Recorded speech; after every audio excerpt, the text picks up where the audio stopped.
Meus queridos irmãos, a graça e paz em Cristo Jesus, eu estou aqui produzindo mais um vídeo para nossa edificação e para que seja bastante circulado e usado na sexta igreja. Pois bem, eu quero ler o texto de Lucas, no capítulo 21. Lucas 21, a partir do versículo 7 ao 13, é o princípio das dores. É o texto em que vai fazer uma abordagem sobre os sinais que apontariam ou apontam para a segunda volta de Jesus Cristo. Assim nos diz o texto. Perguntaram-lhe: Mestre, quando sucederá isso? E que sinal haverá de quando essas coisas estiverem para se cumprir? Respondeu Jesus: Vede que não sejais enganados, porque muitos virão em meu nome dizendo: Sou eu, ou também chegou a hora. Não os sigais.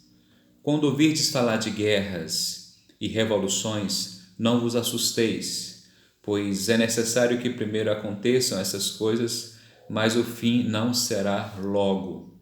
Então lhes disse: Levantar-se-ão nação contra nação e reino contra reino. Haverá grandes terremotos, epidemias e fome em vários lugares, coisas espantosas e também grandes sinais no céu. Antes, porém, de todas essas coisas, lançarão mão de vós e vos perseguirão, entregando-vos às sinagogas e aos cárceres, levando-os à presença de reis e governadores por causa do meu nome. E isso vos acontecerá para que deis testemunho. Pois bem, meus queridos, esse texto é um texto que aponta para os sinais da segunda volta do Senhor Jesus. A Bíblia é a nossa base de tudo. Nós que somos reformados, protestantes reformados, cremos e entendemos e descansamos na verdade bíblica. A Bíblia é a base da nossa fé e de tudo aquilo que nós cremos. E a Bíblia ela aponta e traz a revelação de todas as realidades da nossa vida, né? Tudo que nós precisamos saber, a Bíblia nos aponta. Jesus sempre mostrou aos seus discípulos que ele iria morrer. E isso aconteceu, né?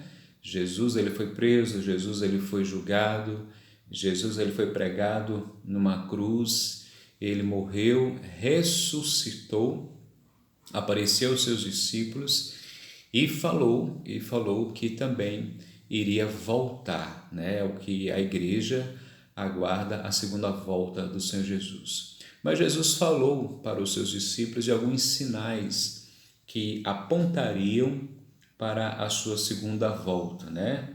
E Jesus mostrou que alguns sinais iriam acontecer. E o texto aqui fala de guerras, sinais nos céus, peste, né, no sentido de epidemias, perseguição. E a Bíblia sempre apontou para isso. Algo muito marcante na palavra de Deus é que a Bíblia sempre trabalha com sinais.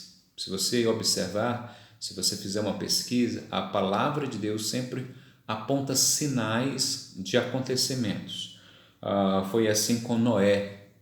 Noé, quando ele ficou por décadas construindo a arca, a construção da arca já era um sinal que apontava para o juízo de Deus que veio com o dilúvio, e de fato veio e de fato aconteceu, né? Então, o dilúvio ou a construção da arca apontava para esse sinal que foi negligenciado por muitas pessoas. Moisés e as pragas no Egito apontavam a grande libertação do povo ali do Egito, né? A primeira praga, a segunda, a terceira, ou seja, foram vários sinais que estavam apontando para aquilo que ia acontecer. O próprio nascimento de Jesus, você percebe o nascimento de Jesus que tem vários sinais, a questão da virgem, a questão da estrela, a cidade, tudo o que aconteceu apontava. Pois bem, eu estou fazendo essa referência porque assim é a Bíblia. A Bíblia mostra sinais. E, mais uma vez, esse texto que nós lemos, o Senhor Jesus está mostrando que a volta dele seria acompanhado por sinais. Ninguém sabe o dia da volta de Jesus, ninguém sabe o mês, ninguém sabe o ano, né? Isso é bíblico. Todas as pessoas, todos os falsos profetas e falsas religiões que apontaram para isso, é claro, até hoje nunca aconteceu. Porque, na verdade, somente Deus Pai é que sabe o dia da volta do seu Filho Jesus Cristo. Pois bem, meus irmãos, quais são então esses sinais, conforme aqui Lucas 21, a partir do versículo 7, nos aponta com relação à volta de Jesus? E nós queremos estudar esse texto porque esse texto ele tem a ver muito com o que nós estamos vivendo hoje, né? Na atualidade, essa crise mundial da pandemia e todas as realidades. Então esse texto tem muito a ver conosco, ok? Bom, o primeiro sinal que a palavra de Deus aponta com relação a esse texto você observa quando Jesus fala de pessoas que iriam aparecer se passando por ele, se passando por Jesus. Esse é um primeiro sinal, né? De pessoas que iriam aparecer querendo tomar o lugar de Jesus ou querendo dizer que é Jesus. Essa é uma realidade que sempre aconteceu, né? Não só agora, mas como no passado, se bem que no momento não apareceu ninguém agora, mas sempre apareceram falsos profetas, gurus, fazendo promessas, pessoas montando seitas, pessoas querendo a atenção e de fato até mesmo obtiveram essa atenção, se passando por uma espécie de Messias. Então isso aconteceu. A palavra de Deus fala que quando Jesus ele começou o seu ministério, de fato teve essa apreensão também, né? Quando Jesus ele começa o seu ministério, as pessoas vão até João Batista. João Batista fala que não é Jesus, mas João Batista é o cumprimento lá de Isaías, né? É um caniço agitado pelo vento no deserto, é a promessa. Mas o próprio João Batista depois manda perguntar para Jesus quem era Jesus. E Jesus dá a resposta, né, de que os cegos estão enxergando, os aleijados estão andando e os mortos estão sendo ressuscitados. Ou seja, eram sinais que iriam acompanhar o Messias. Então esse é um primeiro sinal aqui do texto.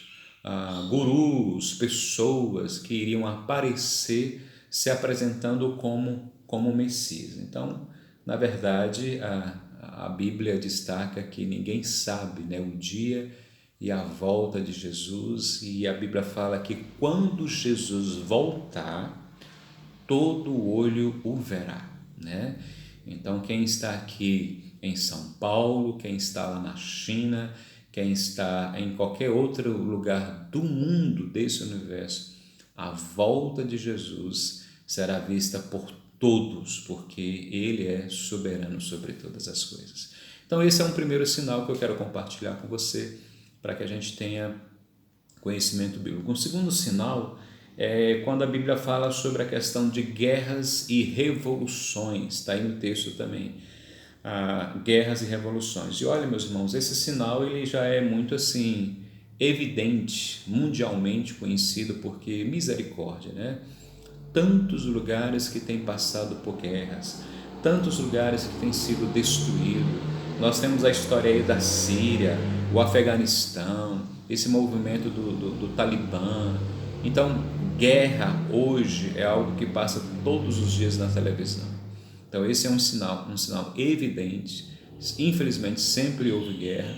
Existem nações que parece que são amaldiçoadas, que vivem constantemente da guerra, que a guerra já faz parte da sua cultura, e isso não nos assusta, porque a guerra é uma realidade que parece que já está na mídia constantemente. Você tem uma situação triste da Síria, né? E a guerra ela é muito triste porque as consequências, o prejuízo é incalculável. Você tem famílias destruídas na guerra, você tem órfãos, né? A quantidade enorme de crianças que se tornaram órfãos. você tem pessoas exiladas, perdidas, sem nenhum futuro, sem nenhuma perspectiva, porque estão vivendo uma guerra, ou estão em algum acampamento totalmente sem estrutura. E, infelizmente, esse é uma forte evidência desses sinais que a gente tem encontrado também aqui na Palavra de Deus. E, por último, uma terceira evidência é a questão dos terremotos e das epidemias e das doenças, né? E quando você pesquisa a história, ela sempre vai apontar e destacar, você vai encontrar na história que essa realidade de epidemias e de doenças é uma realidade histórica que sempre houve. Se você analisar o que é conhecido como a peste negra, né, que ocorreu em 1343, o relato lá é assustador, de mais de milhões de pessoas que morreram em 1343 com a peste negra, um período, é claro, que não havia avanço da medicina, onde não havia um saneamento básico perfeito ou talvez nenhum, em que milhões de pessoas morreram. Nós temos também aqui mais recente, em 1918, que é conhecido também como a gripe espanhola. O relato também é de centenas de mortes, mais de 50 mil pessoas morreram. Então, quando você olha para a palavra e vê esses sinais sobre epidemias, é uma realidade que sempre existiu. Então, hoje, mais uma vez, nós estamos mundialmente evidenciando essa pandemia e toda essa situação lamentável, que nós temos que ter atenção, precaução, observar, fazer a nossa parte e cooperar diante dessa situação em que o mundo está vivendo. Então, meus queridos, esses são os sinais que a palavra de Deus aponta, né, sobre o fim dos tempos, mas que ainda não é o fim, é assim que a palavra de Deus coloca, né? Pessoas que iriam se apresentar como um tipo de Messias, né, mas que na verdade não é. Guerras e revoluções que nesse mundo todo já aconteceram diversas e acredito que não vai parar de acontecer, e a realidade de terremotos e epidemias. Terremotos constantemente acontecem e a epidemia é uma realidade atual. E o versículo 13 tem algo muito preciso que Jesus fala para os discípulos. E o versículo 13 fala assim, que tudo isso iria acontecer para que eles pudessem dar testemunho. Testemunho. Meus queridos, você já percebeu o quanto que mundialmente, as pessoas têm parado para olhar para Deus? Você já percebeu como que mundialmente as pessoas estão refletindo sobre Deus? As pessoas estão vendo o quanto que nós somos frágeis, o quanto de vidas que têm sido ceifadas, o quanto que todo o sistema é frágil e que nós dependemos de Deus. Nós estamos nas mãos de Deus e é hora de testemunhar, né? Como em todas as outras épocas. Que Deus nos dê graça como igreja de mostrar a verdade. Nós estamos com os trabalhos das igrejas temporariamente interrompidos, nós estamos sendo éticos e coerentes com o governo e com uma realidade de saúde, de fato devemos fazer isso, mas a igreja ela não para de testemunhar, né? Hoje nas redes sociais, a mídia, todos estão mostrando isso, um povo que depende, um povo que clama e um povo que precisa urgentemente desse milagre de Deus. Meus queridos, Lucas 21, a partir do versículo 7, traz os princípios das dores, aponta sinais para o fim, mas que na verdade ainda não é o fim, porque o nosso tempo não é o tempo de Deus. Releia esse texto, medite novamente nesse texto, que Deus te abençoe, ore, use esse tempo de fato para ler mais a Bíblia, use esse tempo para estar orando junto com a família e que Deus dê a nós graça, sensatez e sabedoria. Que Deus te abençoe em nome de Jesus.